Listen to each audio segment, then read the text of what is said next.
Hey guys, welcome back to my channel and to today's video where I want to be talking about two new palettes that have entered my eyeshadow palette collection. This is Mighty Monster from Udenzai and Annette from Annette's Makeup Corner, and this is the Sigma Little Mermaid palette.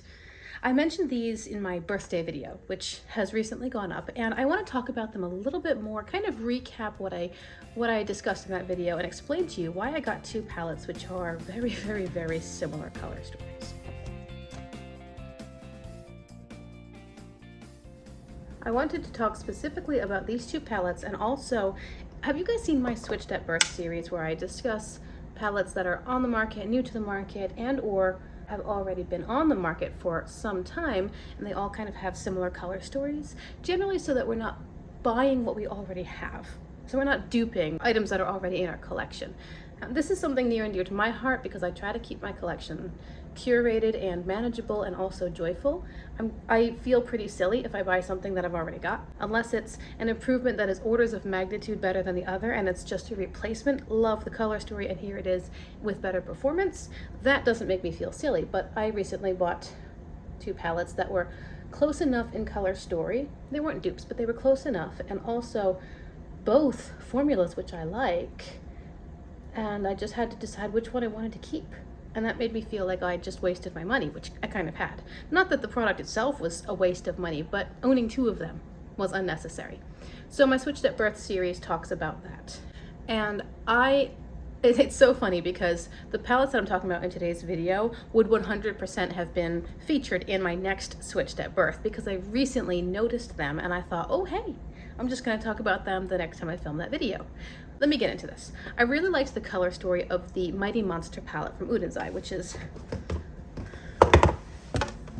I'm dropping things everywhere. This is Mighty Monster, and this is the color story. And I just thought it was so beautiful, and I love Udenzai, and I thought, I want this palette. This is the one that I want. But I didn't have money to buy it. And usually when I buy eyeshadow palettes, it's when I've got a balance in MERCARI and POSHMARK.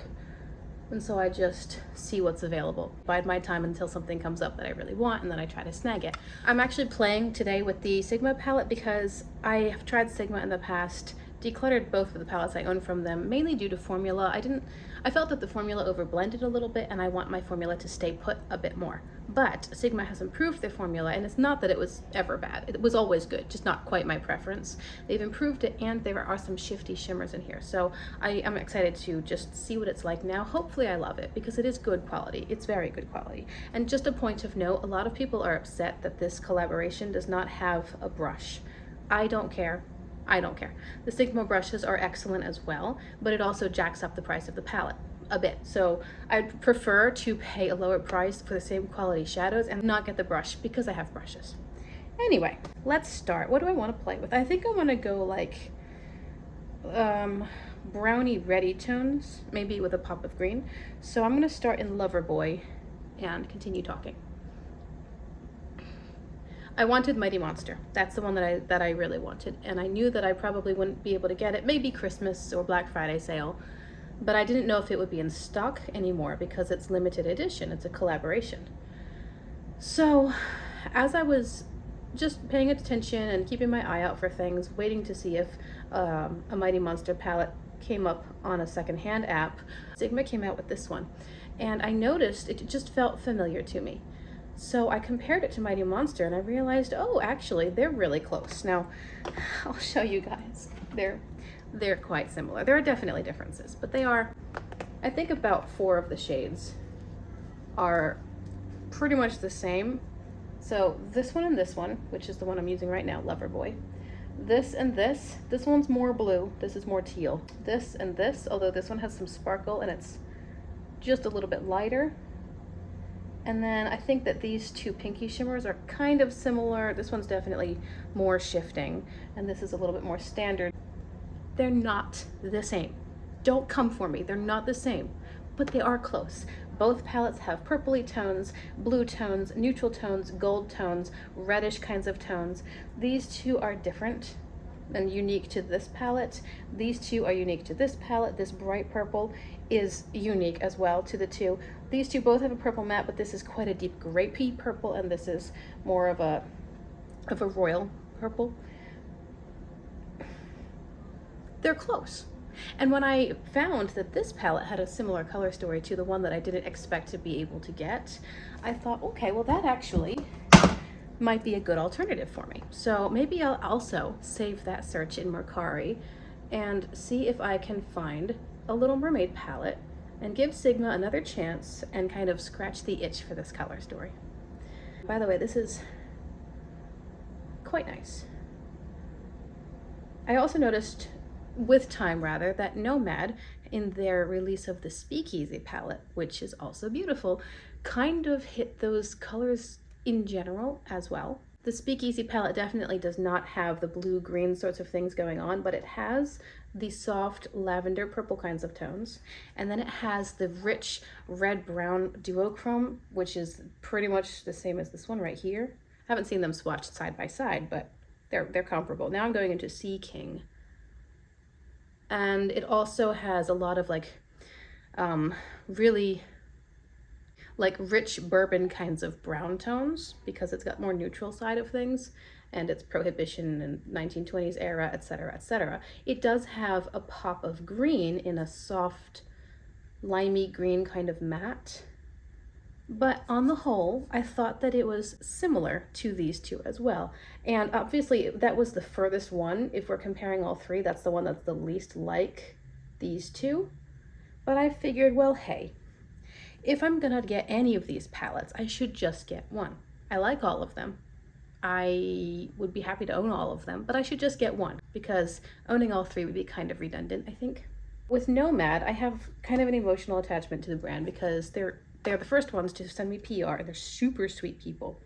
I think I'm gonna deepen a little bit more, just a tiny bit. Just a tiny bit with the black in this palette, which is Villainous. What a great shade name. I wanted to support Nomad and Felicia and her husband, Auntie, I don't know if I say that right, I'm sorry. But the Speakeasy palette at full price is 50 something.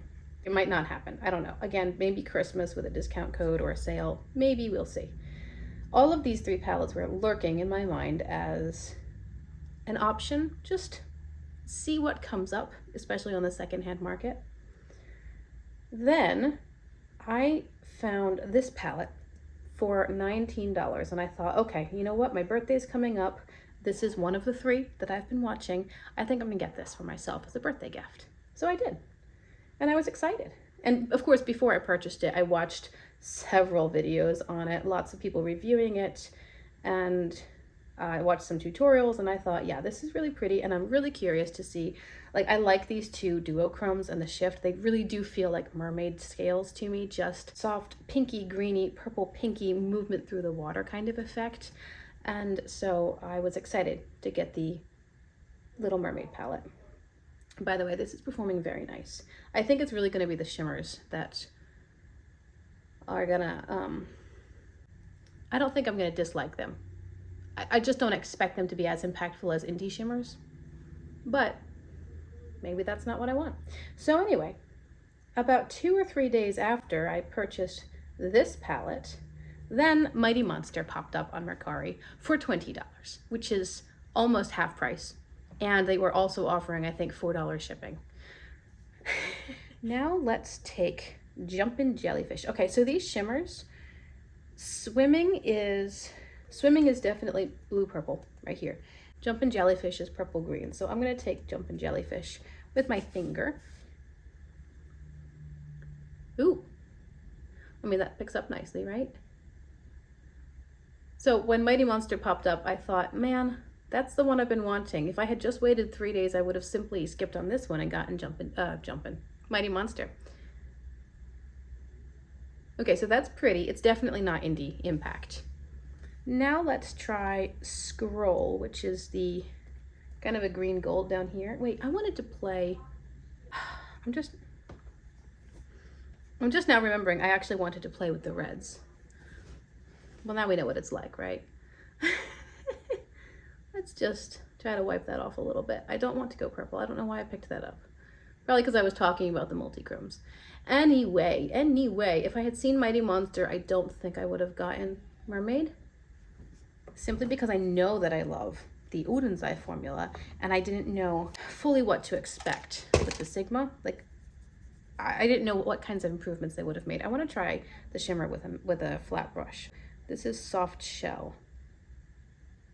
I think I'm going to spray it. Soft Shell is the one that most reminds me of the Speakeasy palette from Nomad because it's a brown red shift. Let's try that instead. But Mighty Monster came up after I'd already made this purchase, so I thought, well, for that price point and the fact that it almost never shows up at all, but certainly not affordably, I don't mind getting Mighty Monster because I know I'm gonna love it. And then if this one doesn't work out so much or so well, I don't feel bad decluttering this one. Again, because I didn't pay a ton for it, I can probably get my money back for it, and I've got the Mighty Monster, which is the Color Story. The same Color Story. So I got Mighty Monster as well as a little birthday gift, and I thought that was rather amusing. And now I basically don't need to pick up Speakeasy, even though I like it, and even though I want to support Nomad, I think that I've got those bases covered with these palettes. I'm not gonna say that I regret this palette purchase, but I would not have bought this one if Mighty Monster had come up when I was ready. This is definitely the one that I expect to like least out of the two, but I do think that it could still carry its own weight in my collection when I'm wanting something that's a little bit softer. Most of what I have is indie shadows and they're intense. So if I don't want something that's really intense, then this could be a good option for me. Could be a good travel palette because it's compact, it's pretty small, it's sleek, and I don't like to travel with my indie stuff just in case things get lost. But this could be a good travel palette and certainly offer me a lot of beautiful colors. Just out of curiosity, I'm getting Soft Shell. I remember watching the video from, you see how that intensifies it a bit more? It was Glitter Fallout, I think.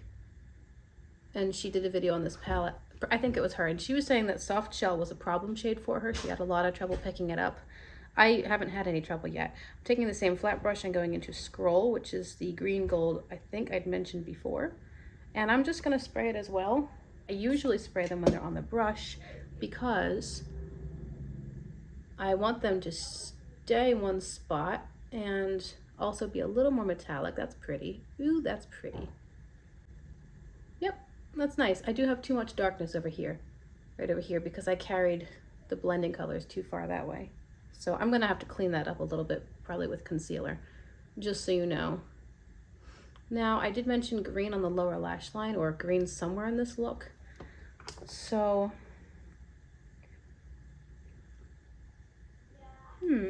let me carry some browns onto the lower lash line, I think. Starting with Loverboy and then into Sea King.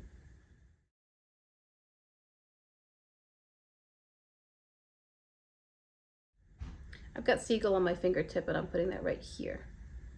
I thought about doing like one palette per eye, trying to recreate this look with the other palette just to see how close they are. I know that parts of them are very close. Like I said, I think there are 3 to 5 shades in here that are really, really similar. But then the rest of the palettes are different. And I think that they're different enough in different enough formulas that, yeah, I could probably recreate a couple of looks. But I think I'll still have the option to do a lot more. So I'm okay. Actually, I'm okay having both of these. This is beautiful. And this, the shade right here, Seagull, that I just put on the inner corner, it's actually got a little bit of green to it, which is pretty. I just think that Sigma did an awesome job with this color story.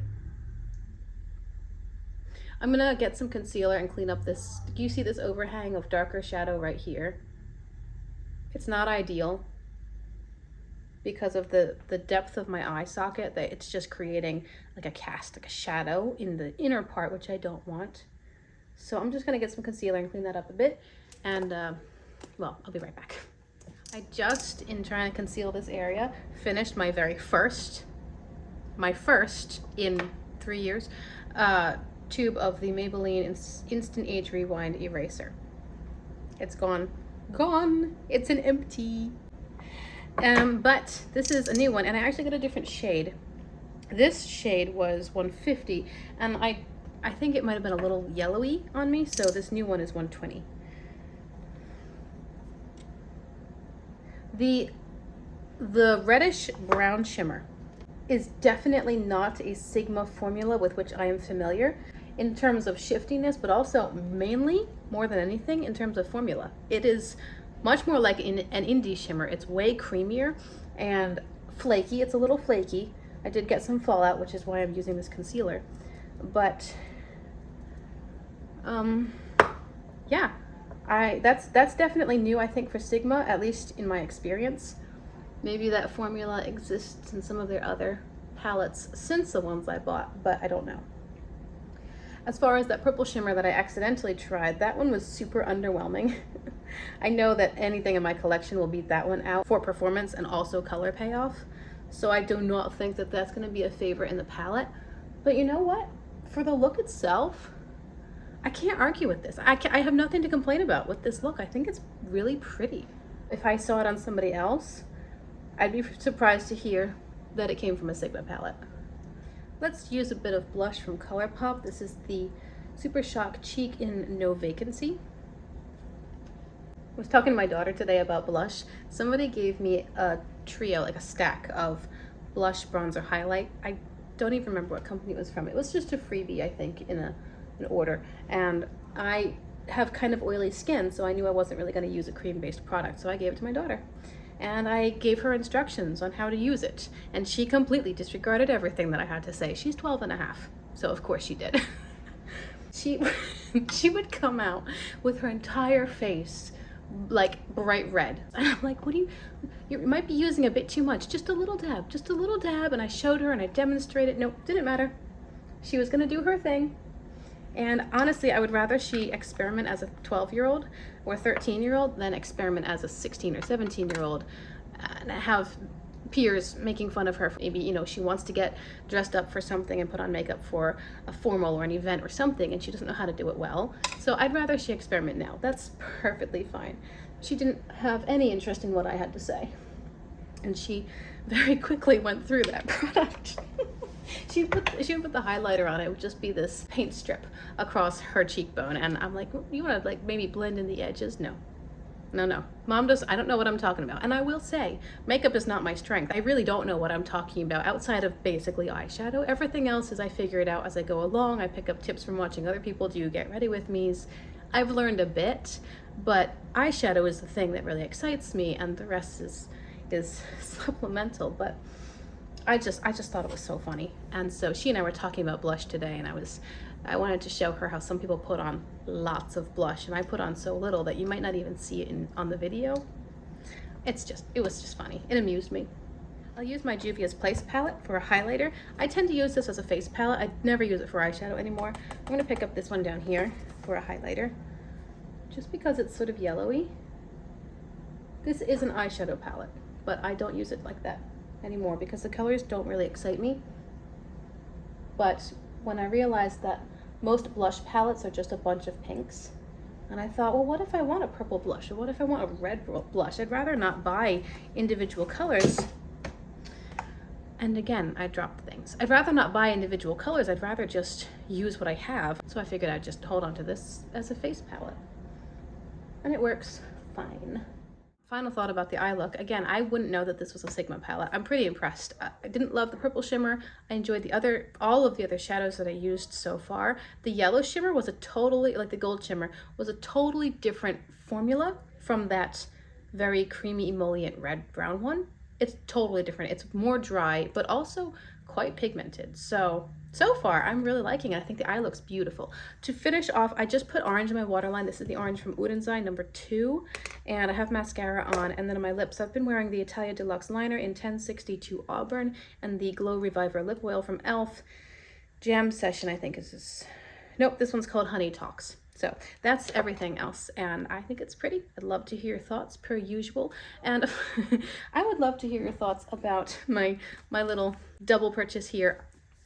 I think that they're different enough, like they're close, and they would make beautiful companions, of course, but I think that they're different enough that I can get lots of different looks even though there's a little crossover, I still think I can get enough variety between the two. If I'm likely to declutter one, it's gonna be this one, I think, because I'm confident I'm gonna love everything about this one.